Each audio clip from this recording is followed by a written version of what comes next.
या भूमिका खरं तर आपण सगळ्यांनी स्वीकारायच्या ठरवल्या.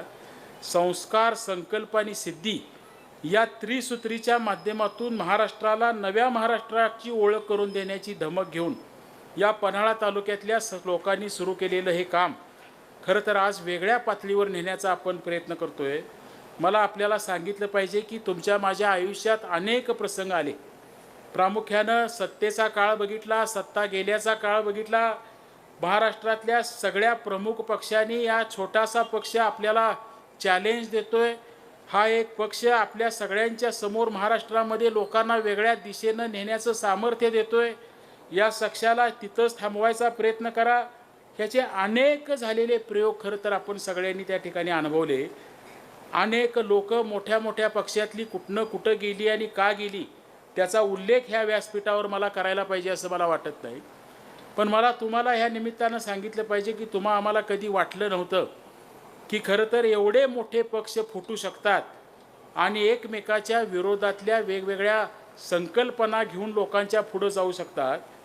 अनेक आमिषे दाखवली गेली. अनेक सत्तेच्या माध्यमातून झालेला राजकीय व्यवस्थेमधला हा सगळा प्रकार आज आपण अनुभवतोय.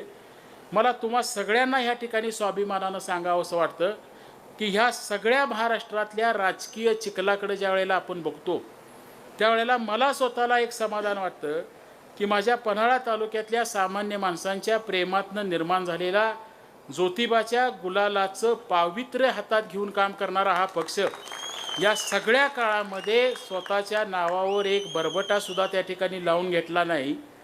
कसलाही प्रसंग आला, आज राजकीय भ्रष्टाचार असेल, सामाजिक भ्रष्टाचार असेल आणि आर्थिक भ्रष्टाचार असेल, सामान्य माणसाच्या हिताच्या विरोधात केलेल्या कुठल्याही कृतीमध्ये आज सगळ्या राष्ट्रीय पक्षांची चर्चा झाली.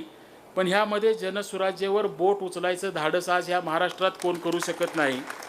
आणि हे जपायचं का, हे तुमच्या माझ्या माध्यमातून मोठ्या ताकदीनं पुढं नेण्याचं काम जर उद्याच्या काळात आपल्याला करायचं असेल तर आपल्या मनातले हे सगळे संकल्प कुठेतरी बाजूला ठेवायचा आपण प्रयत्न केला पाहिजे.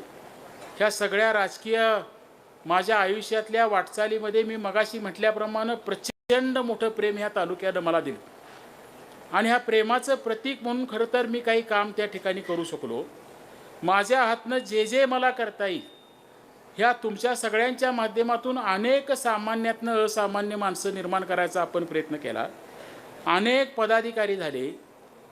प्रामुख्यानं हा माझ्या मतदारसंघात आहे का हा मतदारसंघाच्या बाहेरचा आहे.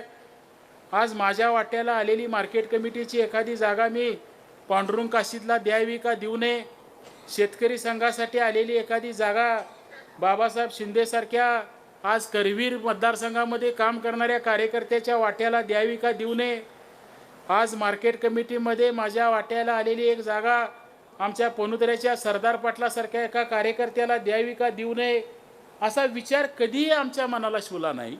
ज्या वेळेला आपण परिवार म्हणून एकत्र येतो. यावर तुम्हाला काय वाटते कमेंट बॉक्समध्ये लिहा. चॅनलला सबस्क्राईब केले नसेल तर नक्की सबस्क्राईब करा. जगात भारी कोल्हापुरी.